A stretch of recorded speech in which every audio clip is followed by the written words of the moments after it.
I mean, I think there's a lesson there just in what you're asking. And I conclude my book, Ego is the Enemy, with this idea. There's a line from Bismarck, the German politician, and he said, any fool can learn by experience. I prefer to learn by the experience of others.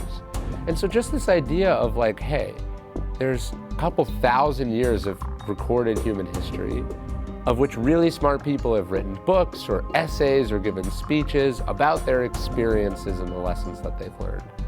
Why would you not avail yourself of those lessons? Why would you go like, I'm gonna wing it. Like I'm gonna just do this by trial and error. This episode is brought to you by our friends at Hello Alfred. Alfred marries powerful technology with excellent service to keep your home running smoothly. If you're tired of spending your weekends cleaning, doing laundry, and grocery shopping, you need to try this on-demand service. Dedicated, trusted Alfred home managers coordinate and take care of time-consuming tasks and chores so you can focus on what you love. Visit helloalfred.com/behind the brand. And now let's get into our episode.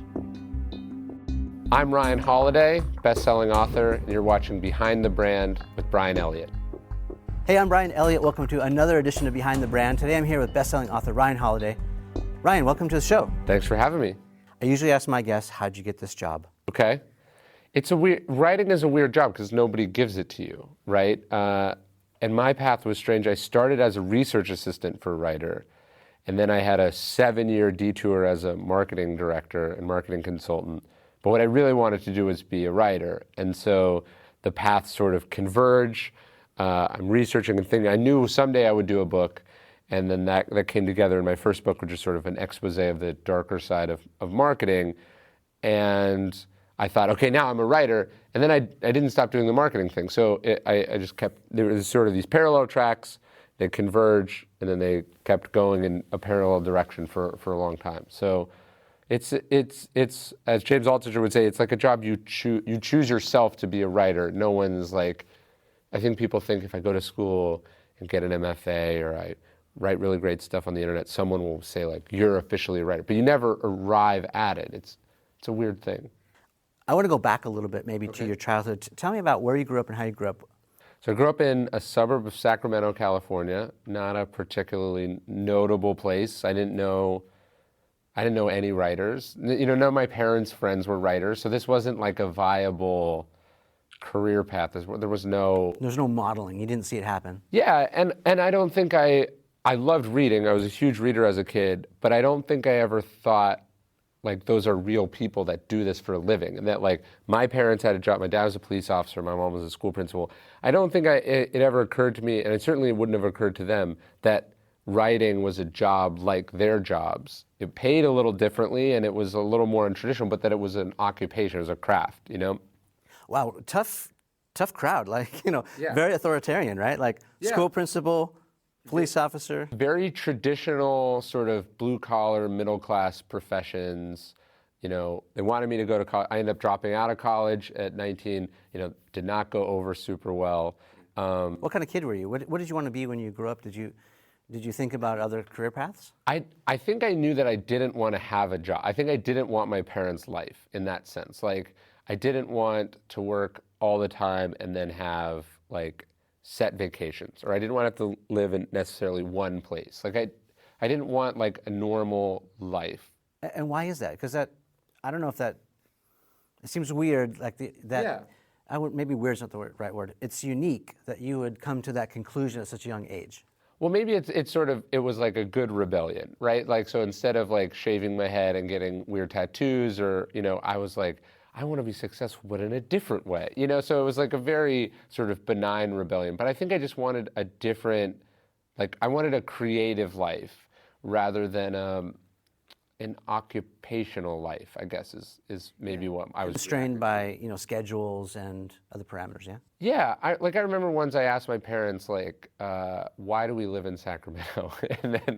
And they were like, well, it's really close to Lake Tahoe and it's really close to San Francisco. And I remember thinking, that's a crappy, why would you live in this city because it's closer to 2 other better cities? I want to live in the city that I want to live in, Yeah. So it was just sort of practical, but also that's a very impractical sort of immature viewpoint also. But so I just wanted a different life, And what were you into? Were you the sports guy? Were you the brain? Were you the... A little bit of every. I don't think I had like a particularly remarkable childhood in that sense. Like I'm thinking Breakfast Club here. Like if we're going to put you in a bucket. I don't think I was necessarily in any of those things. And like, it's weird because once you're a writer, people go, "Oh, did you always want to be a writer?"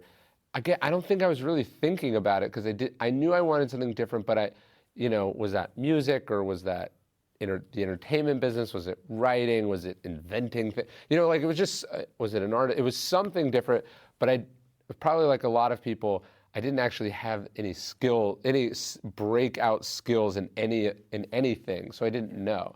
I just knew I had this idea that I wanted to go to college in Southern California because like that was like more creative than where I grew up, and then I would kind of figure it out. That's where it was. If I got in the proximity of the people who did what I wanted to do, I would figure it out.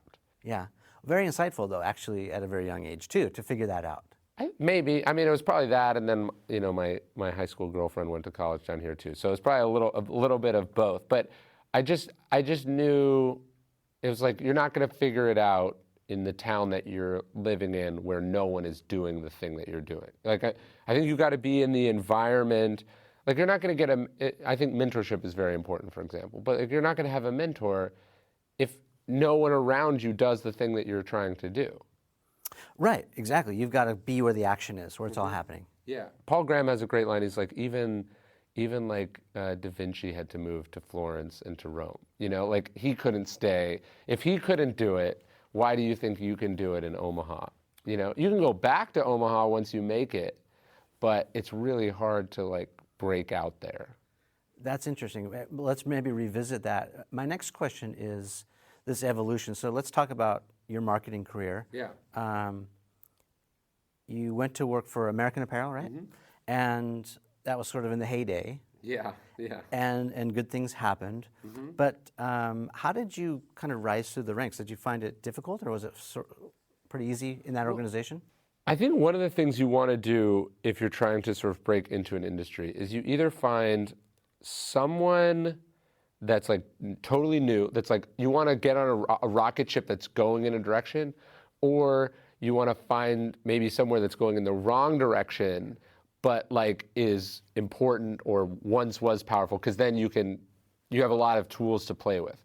And American Apparel was kind of both, right? It was like this company that was one of the fastest growing, hottest fashion brands in the world, but it was also complete chaos and dysfunction. And so when I started there in 2007-ish, it was a well-known brand, but like there wasn't a marketing department. Like it was all these different people in different departments were involved in the marketing. And so they were like, well, I was like, I think we should do this. I think we need to put all these people in one room. This doesn't make any sense.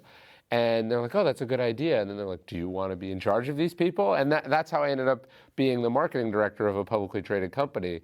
That wouldn't have happened if I got a job at the Gap, So you want to find, I think you want to find the places where there's not that much competition, or where you have the ability to have a lot of impact very quickly if you're trying to sort of jump ahead in line.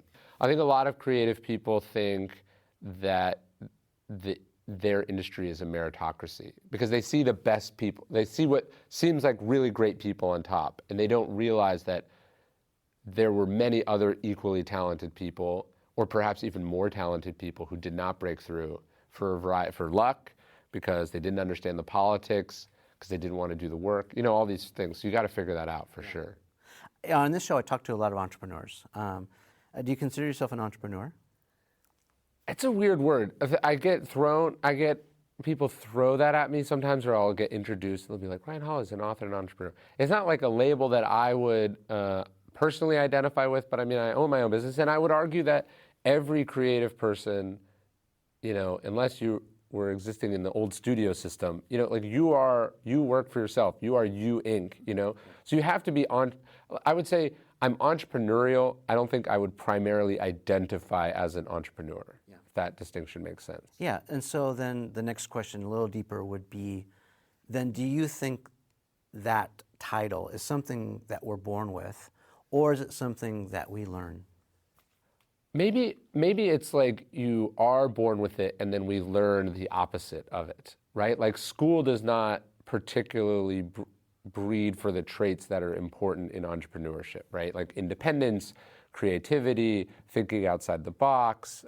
Standardized tests are not the No. measure. Well, I mean, a standardized test says like, here are 4 potential answers, only one of these is right. And an entrepreneur exists in a universe where there's no right or wrong, not morally, there's just no right or wrong way to solve a problem, and you have to make up the answer. Do you know what I mean? Like an entrepreneur's life is more like a free-form essay or something. Like you're just making it up as you go along, and you're having to grade yourself, And so I think oftentimes, I think people naturally are creative and have good impulses and don't want to be tied down. They want to do their own thing, but then they tend to have those things beaten out of them. So part of it, I think one of the interesting parts of the Hollywood system, for instance, is that you tend to, or really, you pay your dues for a while, and you think you're learning how to be what you want to be, but in some ways you're learning the opposite of what you need to be, right? You're learning how to work for someone else, how to follow someone else's rules. You're not learning, to own your shit and be responsible for yourself and make your own way. Yeah. Yeah, I agree with you. I think sometimes we gravitate to become the archetype that we can identify with, or others see in us. Oh, you remind me a lot of, fill in the blank, and then you're like, oh, I'll fill that slot. Yeah. Yeah. Or, I mean, with writers, people they'll read a book about Hemingway, and then they pretend to be like Hemingway, but what they're ignoring is like Hemingway sitting at the typewriter writing thing. You know what I mean? They're ignoring the magic. Everything else is like the window dressing. The magic is the making of the thing, Yeah. Yeah, and I think we struggle to find our own path because the path of least resistance is to go with what people already understand, what's comfortable. Yes. Because psychologically we don't like change. Yeah. And we like comparisons. Yes. And so it's easy slot to fit in, but it's a good maybe reminder.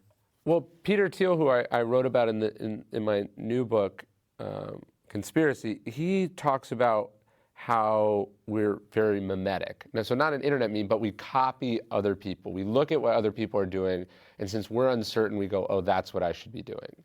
And I think this is true in entrepreneurially and creatively. Instead of like putting ourselves out there and making something that's never been made before, which is really where the real success and influence and power and money is, we go, oh, everyone is making this right now. I should do that, right? Podcasts are hot. I've got to make a podcast, right? All my friends who are entrepreneurs have put out books. I should put out a book, right? Like, and we take solace in the fact that there's competition. And his line, which I think is funny, he says, competition is for losers. And meaning that, like, if you compete, there's a winner and a loser. Like, you could be the loser, right? And so I think what you want to do is make sure, there's obviously some rules and some best practices in any industry, but I think you want to make sure that if you're really trying to break out, you actually have to be different and unique and you have to do something new. You want to go where there's no competition, not where everyone else is currently doing. Yeah, well, I guess I kind of agree with you with a disclaimer that you don't always have to be number one. Number two, or even number three, is not a bad position to be if it accomplishes your goal. Yes, it depends. Right, it depends. But what you probably never want to be is number 642. Right. Like, hey, there's this new platform called Instagram. Like, let's go there. You're going to be early, but you're probably not going to break through as an Instagram influencer today, starting from zero, unless you're radically different than what everyone else is doing. Yeah. But the next Instagram is going to be invented soon, and or the next platform of some kind. So are you ready to jump on that when you see the signs that it's going somewhere?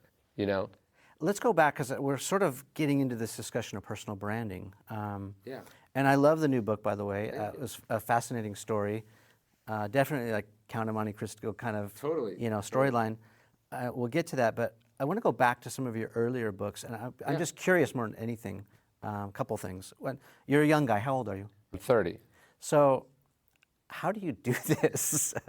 No, I'm honestly in awe. Like, how do I write books? It's just amazing, the quality and the quantity of books. Let me just say that. Let it just settle for a second. All right.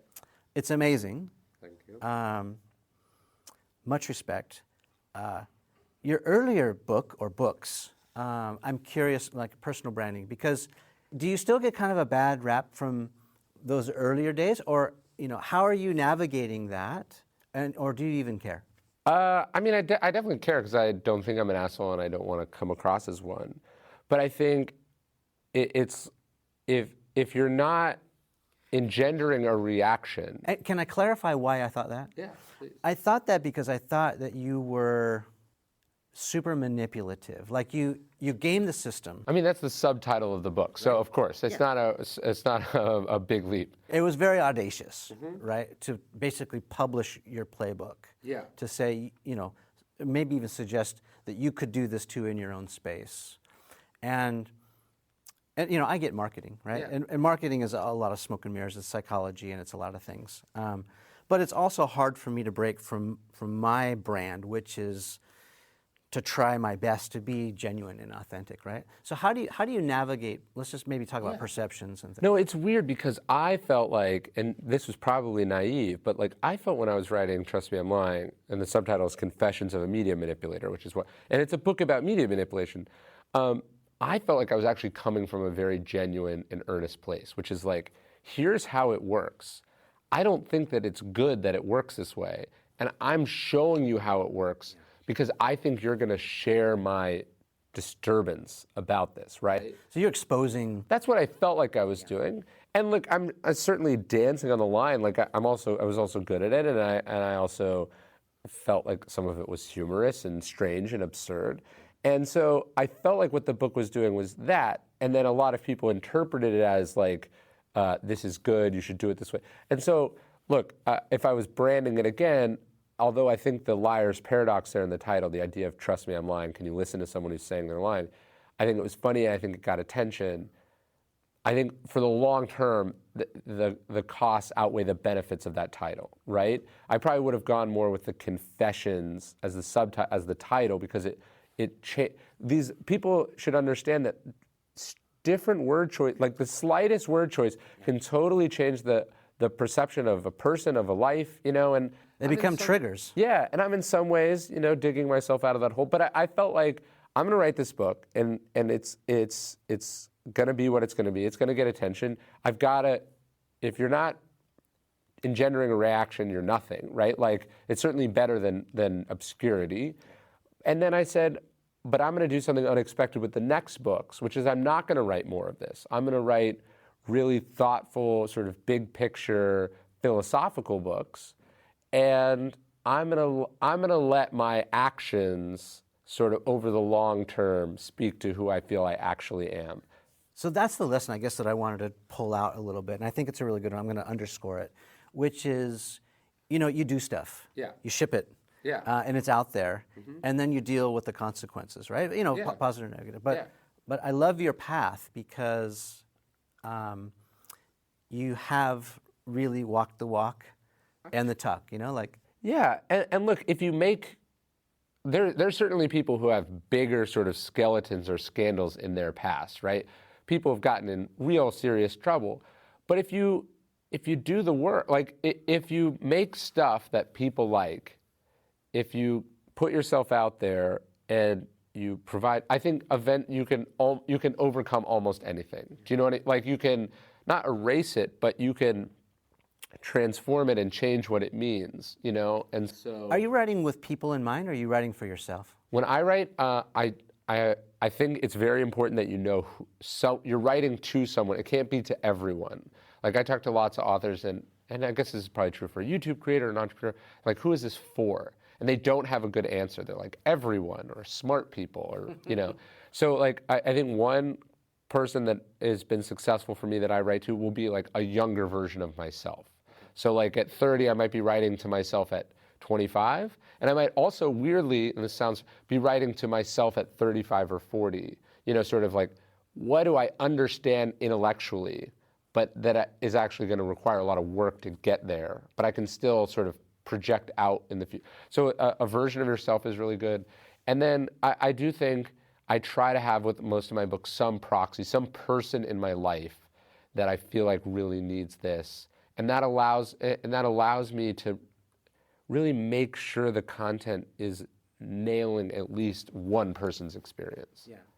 Can I just pay you a compliment and say, I love reading, and I mainly read nonfiction, and I'm a big fan of, it's pretty public, I talk about Seth a lot, I love Seth's stuff, I love Brene Brown's work, but honestly, and I'm not just saying this, like of all the other authors that I've read, your books are the books that have the most highlighter pen. Thank you.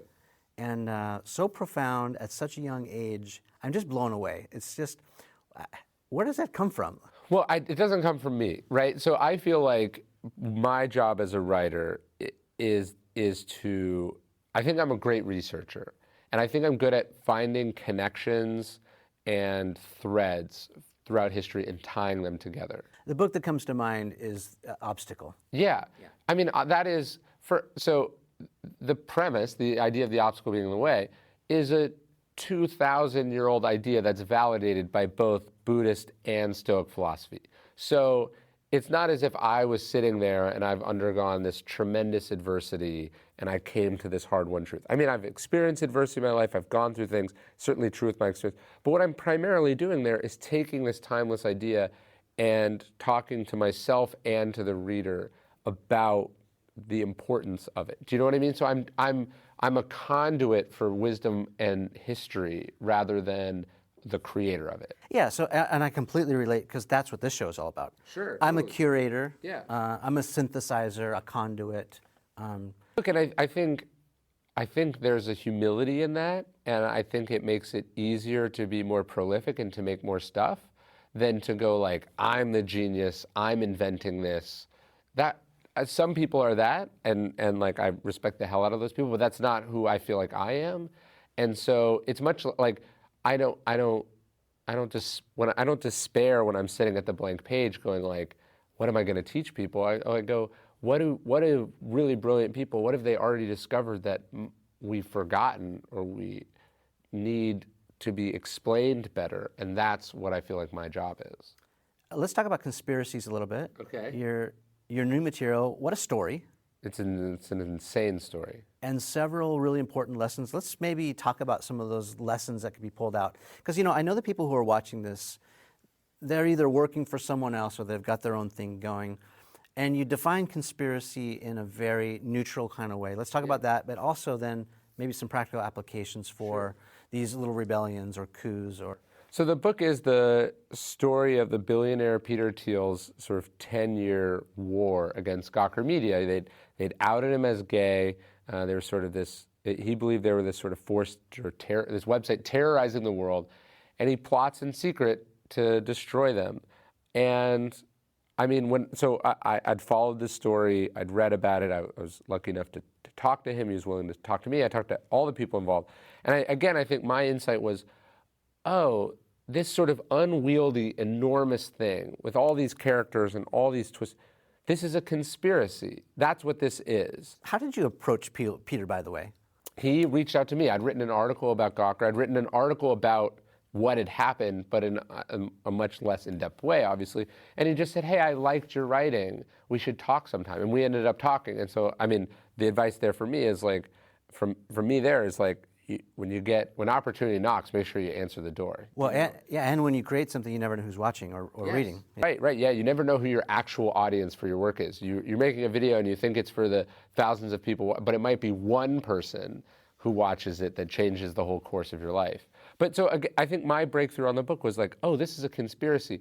And through this lens, the whole thing makes sense, and there's a number of lessons to be learned. Yeah. So why isn't conspiracy negative? Let's define that a little bit. Well, the word, like all words, the word is just a word, and then what it's applied to changes its connotation. And so, look, most conspiracies are negative, right? They're illegal, or someone gets hurt on the other side.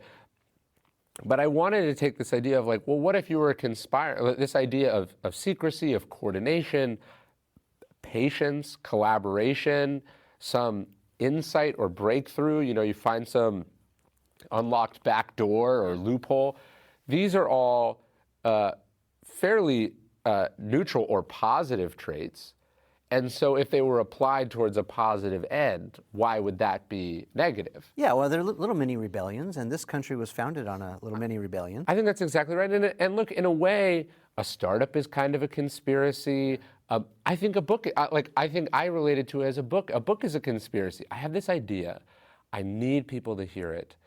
I'm not going to give it all away up front. It's this, I've got to convince the publisher to get on board. I've got to convince media to get on board. It's this. I'm trying to sell or insert by brute force an idea into the cultural consciousness. I'm trying to download it into people's brains. And I think the intention's also important to talk about. It's why are we doing that? Because we want to make change in the world. Because you believe in it. Yeah, you believe in it, but you also know that what exists now is not right for some reason. Right? Yeah, I mean, if you were sitting down and you're trying to make a viral video, is that not a kind of a conspiracy? You're like, okay, we're plotting this. It's going to be secret. People are going to think it's one thing, but it's actually this other thing. And here's the person we're going to have distribute it. And then this is going to happen. All of these traits are very similar to what Thiel did.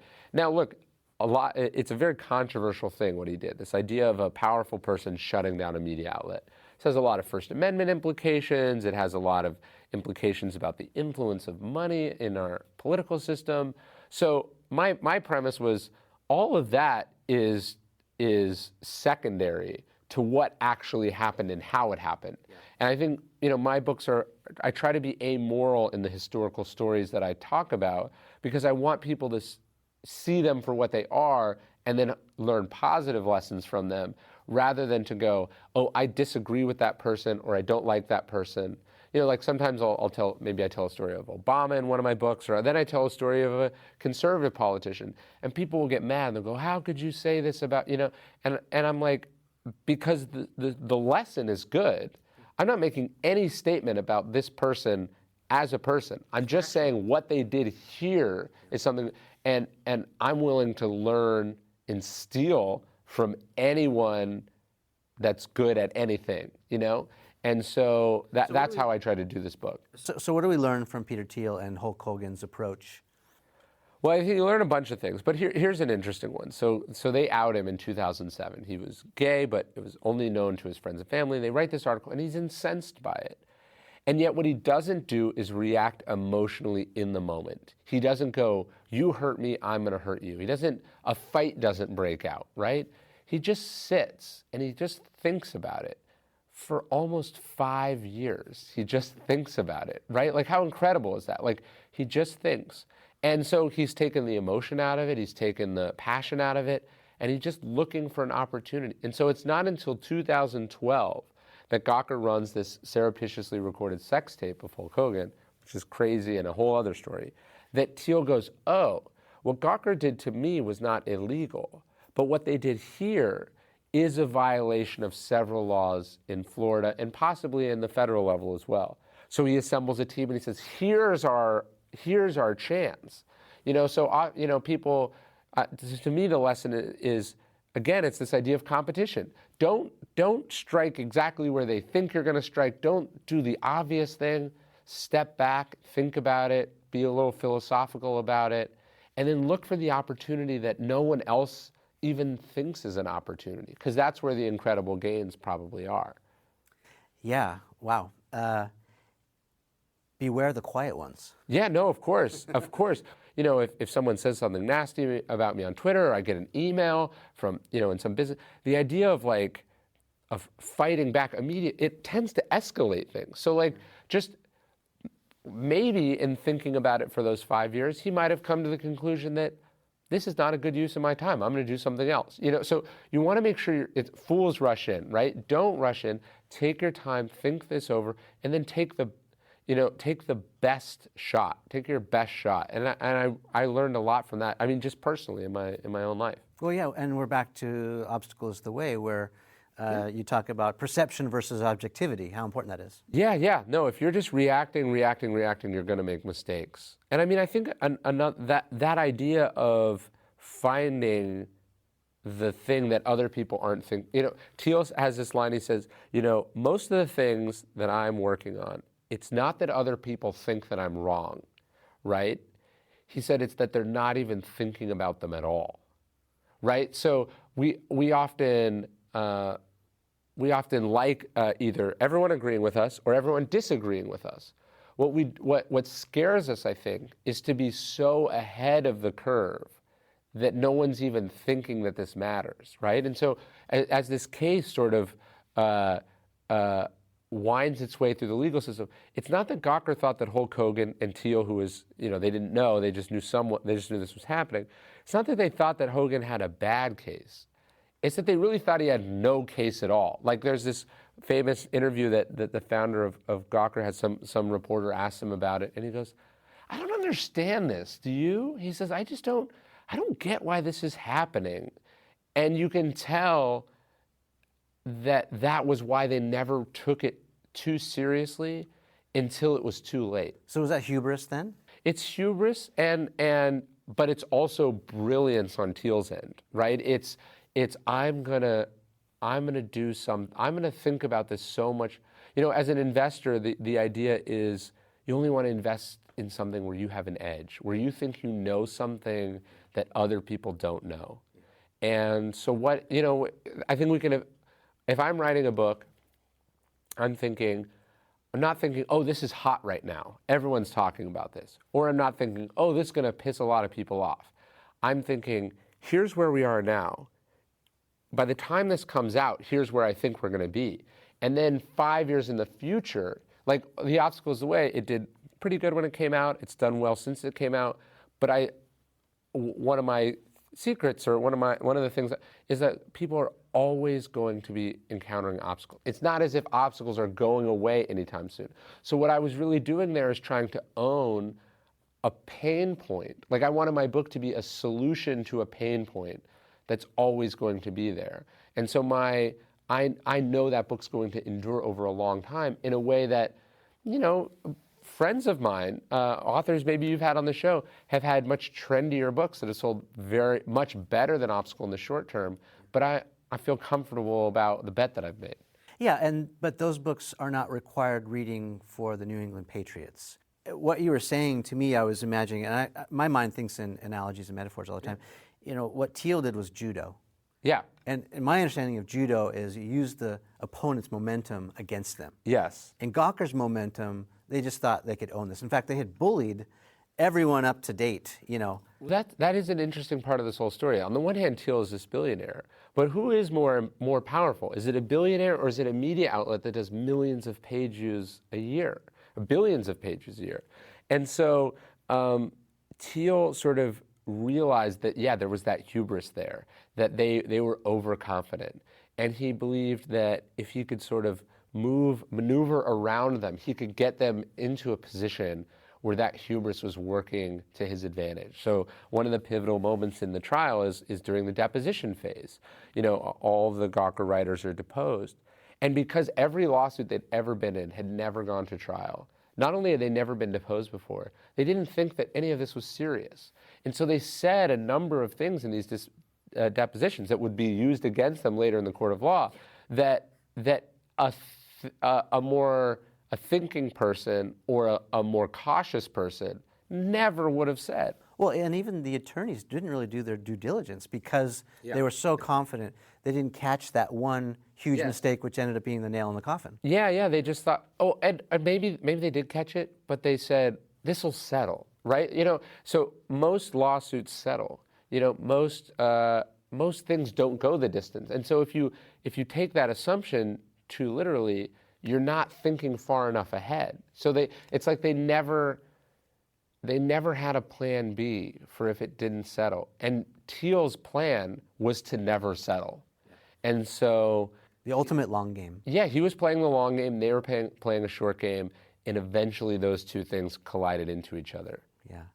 Talk about how Hulk Hogan used his knowledge of local markets and the people against the other side. That's fascinating. Yeah, I mean, if you want to talk about a branding story, what Hogan understood was that he would have home court advantage, right? Like, this was a case that this is a New York media outlet being tried for an article that they wrote in Manhattan, but they were being tried for it in a small town in Florida. And Hogan said to me, he said, he's like, I'm a big energy guy, brother, you know? And he said, when we walked into that courtroom, he's like, I knew we'd won. You know, the trial hadn't even started yet. He was like, they were in my ring. You know, he could feel the energy of the jury. And like, Thiel and his team did a number of, they were like, look, Terry, that's Hogan's name. They were like, Terry, look, we want you like in soup kitchens. We want you for months before the trial. They're like, you need to be the hometown guy. Like, you need to be seen everywhere. You need to embrace. And so he had built this rapport with the community that he'd lived in his whole life. And then one of the people on Gawker's team told me that there was this moment as they walked in, similar to Terry's moment. As they walked in, there's the security in the courthouse, and they saw Hulk Hogan or Terry Bollea walking in and going through security, and they saw his rapport with the security staff.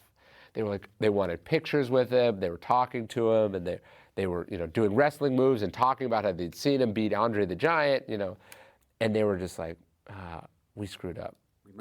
We might be in trouble. Like, we definitely don't want to be here right now.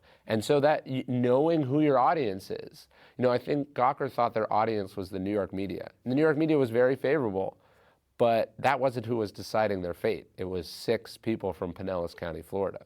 And they were mad. They did not, when you get a $140 million verdict against you, you have not won over the jury. You're done. Yeah, they are sending, that was a financial death penalty. They go bankrupt because of this.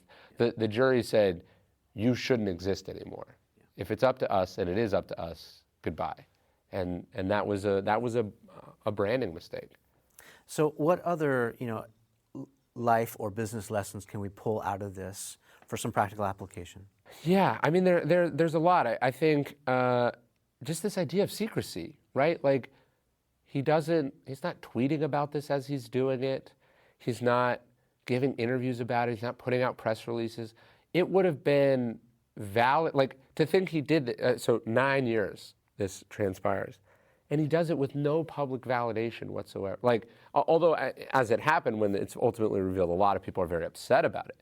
But like, just imagine, this is something I relate to when I write books. It's like, I'm halfway into a book, let's say.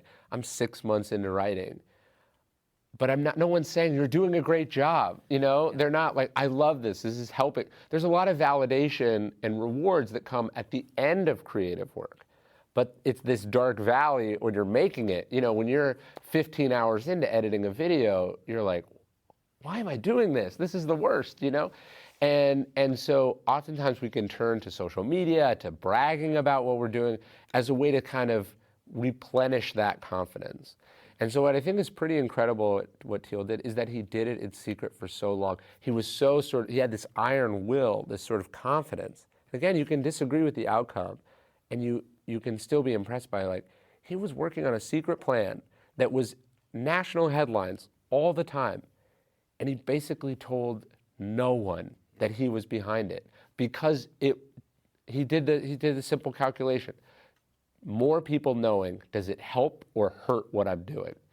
And the answer was, it doesn't. It hurts. It makes it less likely that we're going to succeed. And so he did. And I see this with companies all the time. I've dealt with authors. Let's say you're trying to disrupt some industry. If you say, I'm coming for you, you're all going to be out of work. You've just made a bunch of enemies for no reason. Like, now those people are going to work very hard to make sure what you're trying to do does not work. They go immediately on the defense. Instead, Peter lulled them into this false sense of security. Yes. Yeah. And again, there's a ruthlessness to that.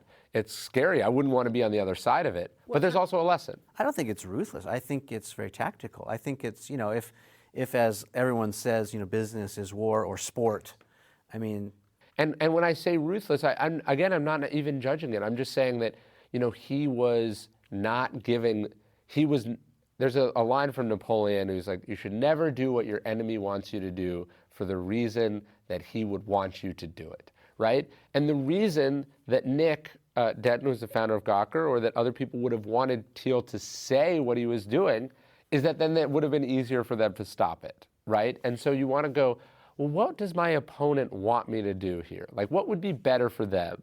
Yeah. And then probably not do that. Is this punch in the mouth just to get a reaction from me? Yes. Right? Yeah. Is it, and does it feel good for me in the short term to meet a punch with a punch? But does that actually limit my options over the long term? That's a very good lesson. I love that. Look, very hard to do in real life, but a good lesson.